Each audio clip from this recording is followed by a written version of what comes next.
How to print pictures in the photo library in iPhone 16e.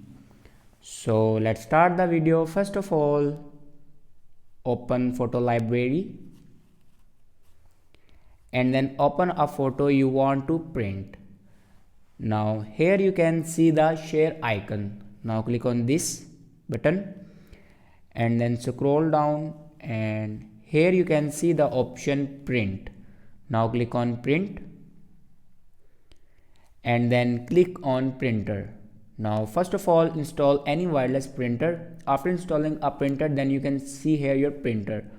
After that, go back and here you can select a paper size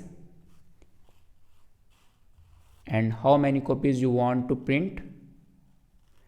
And after install a printer, you can see more settings, and after doing these steps, then click on print.